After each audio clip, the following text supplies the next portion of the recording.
कोई नरेश मीणा का आंदोलन इनसे कारण थे कि इतनी बड़ी त्रासदी हो गई, क्योंकि लंबे समय तक जिस तरह के हालात राजस्थान में बन रहे हैं, आपसे राजस्थान नहीं संभलेगा और दिल्ली वालों ने मन बढ़ा लिया आपकी रवानगी करेंगे, वो हम भूख हड़ताल करें। ये लोग समझते ही नहीं, इनको दूसरे कामों से फुर्सत नहीं है। मुख्यमंत्री और इनकी टीम को तो अभी फुर्सत नहीं है पैसों की लूट जो मचा रही है। कब हम चले जाएं उससे पहले पूरा समेट लें, क्योंकि जाने के बाद वापिस कहीं नहीं आएंगे। कांग्रेस पार्टी को भी ऐसे मामलों में बोलना चाहिए। ये आंदोलन ये कोई व्यक्तिगत हित के लिए आंदोलन नहीं करें, हम सब भी इस मामले में इसके साथ हैं और परिजनों को हम न्याय दिलाएंगे। ये तो उनको खुद भी सोचना चाहिए कि आप 13 लाख रुपए या 7 लाख दे रहे हो, फिर कह रहे हो 13 लाख दे दी, एक बकरी दे दी, क्योंकि वो तो माइंड सेट है। एक बार बीजेपी को वोट देंगे, बीजेपी नाराज हो कांग्रेस को दे देंगे, लेकिन नेता भी क्यों लड़ेंगे? उनको पता अपना भी वोट दे देंगे, टिकट के लिए वो परिक्रमा करेंगे दिल्ली में अपने नेताओं की।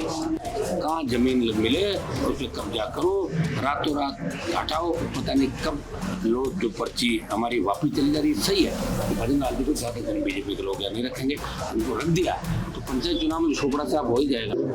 8 दिन से लगातार आमरण अनशन पे है और मौन व्रत भी कर रखा है।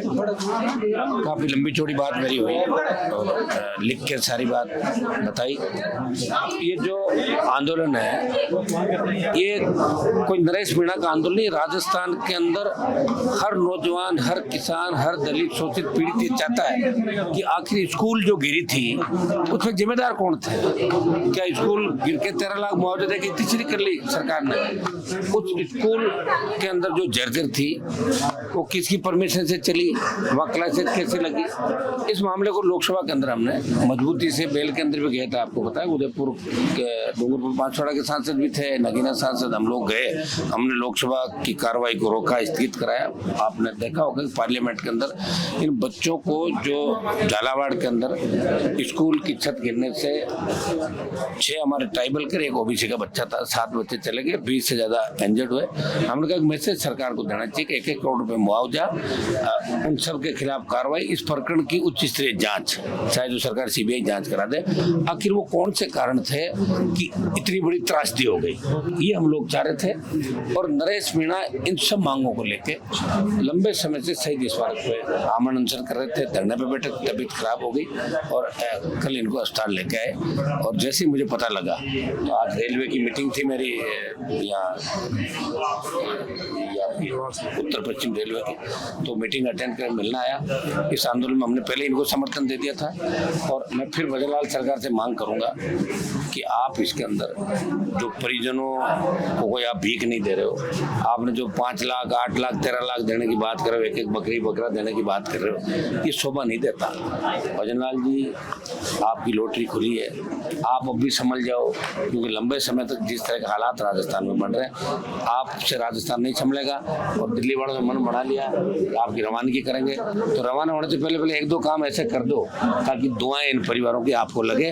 और इस मामले के अंदर राष्ट्रीय लोकतांत्रिक पार्टी नागौर सांसद, उसकी पूरी टीम नरेश मीणा के साथ उन पीड़ित परिवारों को न्याय दिलाने को साथ। पहले दिन से आप उनके साथ हैं, उनको समझा भी रहे हैं लगातार, लेकिन वो खाना भूख हड़ताल के लिए मैंने पहले ही मना किया था। मैंने कहा भूख हड़ताल मत करना। भूख हड़ताल वहाँ की जाती है जब सरकार में समझदार लोग होते हैं, जहाँ नासमझ लोग बैठे हैं, नासमझ लोगों के सामने भूख हड़ताल करके संकेत नहीं दिया जाता कि भाई हम भूख हड़ताल करें। ये लोग समझते ही नहीं, इनको दूसरे कामों से फुर्सत नहीं। मुख्यमंत्री और इनकी टीम को तो अभी फुर्सत नहीं है पैसों की लूट जो मचा रही है। कब हम चले जाएं उससे पहले पूरा समेट लें, क्योंकि जाने के बाद वापिस कहीं नहीं आएंगे, वही काम करना पड़ेगा। तो जब इनकी सुन रहे थे मैंने कहा कि आप अभी एक बार सांकेतिक रूप से चालू करें आंदोलन, मैं खुद भी आ जाऊंगा, उसके बाद भूख हड़ताल।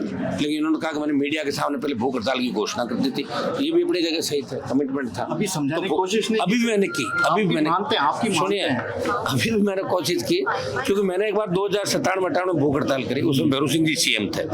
17 दिन में जयपुर की सेंट्रल जेल में भूखा रहा। मेरे पिताजी को बुलाया भैरू सिंह जी ने, कहा कि तबीयत बहुत खराब हो जाएगी, तो मैंने शर्त रखी मिनिस्टरों को जेल में भेजो। तब 3 मंत्री सांवरलाल जाट, कुंवर सिंह डांगावास और श्री कृष्ण सोनकर जो मिनिस्टर थे और मेरे पिताजी, 4 लोग आए और जेल में अनशन तुड़ाया। ऐसा है, मैं सरकार के अंदर जहाँ भी बात कर सकता हूँ, इस सरकार में ज़्यादा मेरी बात नहीं होती, जहाँ भी मेरी बात हो सकती है अधिकारी लेवल पे या नेताओं के लेवल पे। और मैं तो जो विपक्षी भूमिका निभा रही कांग्रेस पार्टी से मेरा सवाल है, कहाँ गए कांग्रेस के नेता, बताओ मुझे। एक व्यक्ति हो सकता है व्यक्तिगत रिश्तों के खातिर आया हो, यूनिवर्सिटी का नेता रहा है, उनको यूनिवर्सिटी से अटैचमेंट है नेताओं तो आ जाए, लेकिन कांग्रेस पार्टी को भी ऐसे मामलों में बोलना चाहिए। ये आंदोलन, ये कोई व्यक्तिगत हित के लिए आंदोलन नहीं करें। ये राजस्थान के अंदर जो दुर्घटना घटी स्कूल की, ये पूरे देश के अंदर राजस्थान की बदनामी हुई कि राजस्थान वो प्रांत है जहाँ आज भी जर्जर भवन है, उनकी वजह से बच्चों की इस तरह डेथ हो रही है। तो ये एक तरीके से हत्या थी और इसमें हम इस पूरे प्रकरण की उच्च स्तरीय सीबीआई जांच की डिमांड भी कर रहे हैं। शीघ्र ही हम पार्टी से बात करके इस आंदोलन में अगला कदम क्या होगा वो भी हम उठाएंगे। नरेश को समझाने का मैंने प्रयास किया है, मैं पूरी तरह से इसके साथ हूँ। स्वास्थ्य आदमी के लिए पहला है और मैं कोशिश कर रहा हूँ कि एक बार ये समझे, क्योंकि अब आंदोलन नरेश अकेले का आंदोलन नहीं, राजस्थान के जवानों का आंदोलन है। हम सब भी इस मामले में इसके साथ हैं और परिजनों को हम न्याय दिलाएंगे। हम चाह रहे थे कि उन बच्चों को जिनकी कोई गलती नहीं थी, मासूम थे, 6 बच्चे ट्राइबल के, एक ओबीसी का बच्चा था, इनको 1-1 करोड़ रुपए मुआवजा, उन तमाम अधिकारियों की जिनकी वजह से वो स्कूल, जब स्टाफ ने ये कहा था कि स्कूल नहीं चले, जर्जर भवन है, उसके बावजूद उस स्कूल को चालू कराया। तो इतनी बड़ी घटना के अंदर उस पर पर्दा डाल देना ये दिखाता है कि आदमी की या बच्चों की जान की कोई कीमत नहीं है। सरकारें कुछ भी नहीं सोच रही है और कांग्रेस पार्टी के नेता भी वहाँ कहाँ गए, खाली बातें कर रहे हैं। नरेश का जो आंदोलन है, अगर कोई व्यक्ति व्यक्तिगत नाते रिश्ते के हिसाब से कांग्रेसी नेता को आके मिल गया होगा, बाकी कांग्रेस पार्टी का कोई अधिकृत बयान या बड़ा नेता इस मामले का नहीं, कांग्रेस को नहीं दिख रहा है यहाँ पर। और विपक्षी भूमिका निभा रहा राजस्थान में, आप भी जानते हैं, बच्चे बच्चे थे, बच्चे सबके होते हैं और हम जहाँ चाहें वहाँ पैसे दे देते, जाके मुख्यमंत्री प्रधानमंत्री घोषणा कर देते हैं जब उनको हर मामले में याद दिलाना चाहता। ये तो उनको खुद को सोचना चाहिए कि आप 13 लाख रुपए या 7 लाख दे रहे हो, फिर कह रहे हो 13 लाख दे दी, एक बकरी दे दी, तो एक बकरी से उससे ये क्या मैसेज देना चाहते हैं। मेरी मांग है भजनलाल सरकार से कि परिजनों को 1-1 करोड़ रुपए, एक जितने भी इस घटना के अंदर दोषी है कुछ इस तरह जांच करा के उनके खिलाफ आपराधिक कृत्य, गैर इरादतन हत्या का, जिनकी वजह से इतने बच्चों की जान गई, इतने इंजर्ड हुए, उन सबको सलाखों के पीछे डाल रखिए ताकि दोबारा घटनाओं की पुनरावृत्ति नहीं हो। झालावाड़ स्कूल घटना के बाद ऐसी कई जगह घटनाएं राजस्थान में हुई, जैसलमेर के अंदर हुई और हुई, रोज पढ़ रहा है, स्कूल की छत गिरी, स्कूल गिरी।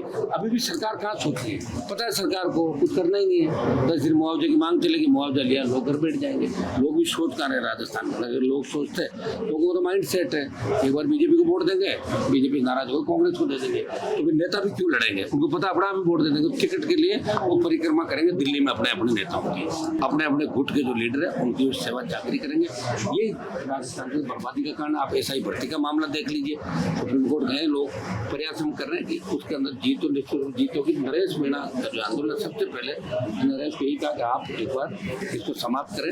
राष्ट्रीय लोकतांत्रिक पार्टी और राजस्थान का जवान इस आंदोलन में उन बच्चों को न्याय दिलाने के आप लोगों के साथ खड़ा, पहले दिन से हमें समर्थन की घोषणा कर दी।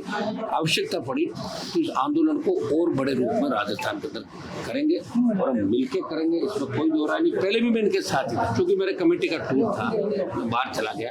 आज एक रेलवे की मीटिंग थी और जैसे ही रात का मुझे पता लगा, रात को लेट हो गया, तो रेलवे पहुंच गया और पूरी टीम हमारी इस आंदोलन में, नरेश मीणा और ये आंदोलन करें इनके साथ हैं। और सरकार ने जो कमिटमेंट इनसे दूसरे भी किए, तो सरकार ने बहुत तंग परेशान किया। झालावाड़ के अंदर भी ये शांतिपूर्ण प्रदर्शन करे थे, ले जाके कितने दिन जेल के अंदर डाल दिए। ये तो लोकतंत्र की हत्या राजस्थान के अंदर हुई। देश के अंदर अघोषित इमरजेंसी है।